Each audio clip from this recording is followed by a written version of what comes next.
In this video, I'll demonstrate how I made some light-duty work stands out of some 3/4 inch electrical conduit and some assorted nuts and bolts from the local hardware store.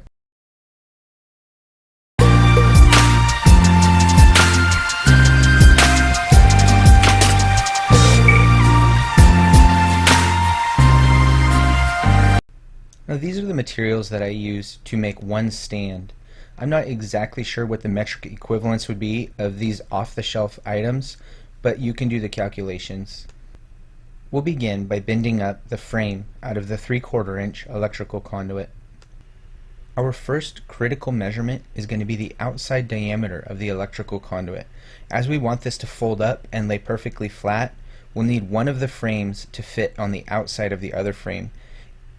In this exact instance, the outside diameter is 7/8, so I'll add that to each bend of the outside frame. These are the two full-length, uncut pieces of EMT conduit.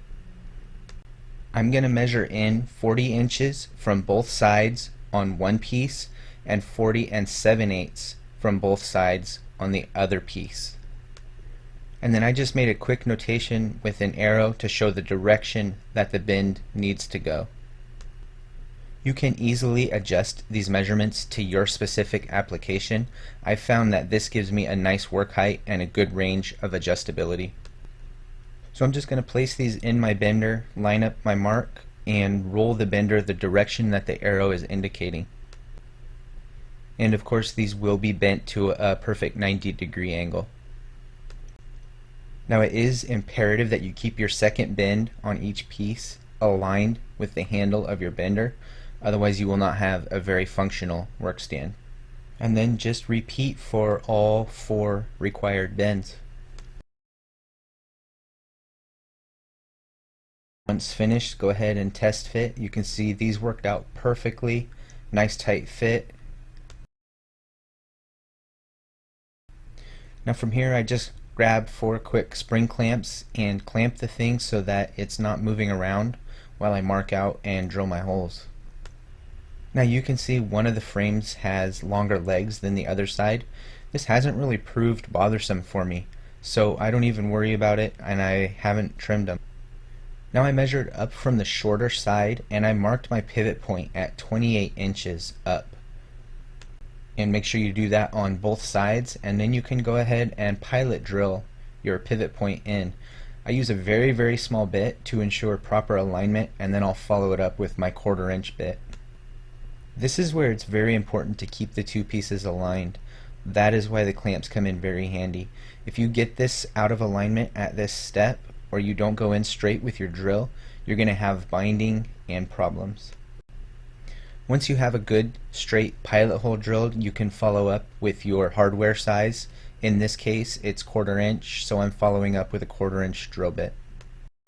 I found it good practice to do one side at a time and then bolt that side so that it stays in line while you tackle the next side.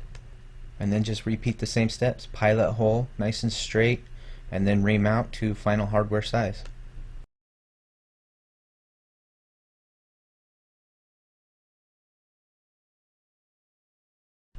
Once everything's loosely bolted together, you can unclamp it and kind of check the alignment, make sure you did a good job, and hopefully you did, and you don't have to scrap the whole project.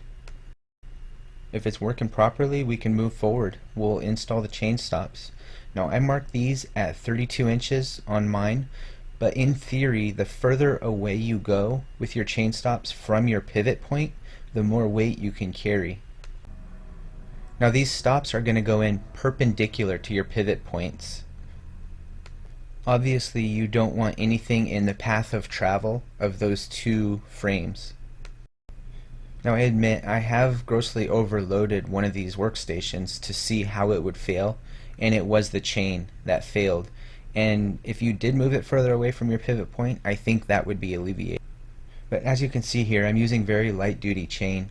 I'm looping it through a closed eyelet, and on the other side I'm using a hook. This is just for quick adjustability. And another thing worthy of note is with the pivot point and the chain so close, you really only ever use maybe 2 or 3 lengths of chain to make your adjustments. And that pretty well concludes the project. Adjust it to a comfortable height and test it out. They're pretty handy, and they're nice and compact, and they're light. Just don't overwork them. And there are things that you could easily do to make them a little more heavy duty, like maybe connecting the lower legs together with another piece of conduit or even a chain, adjusting the chain further away from the pivot point. You could even add some foam if you're working with a painted panel. Either way, have fun with it, and as always, thanks for watching. We'll catch you on the next one.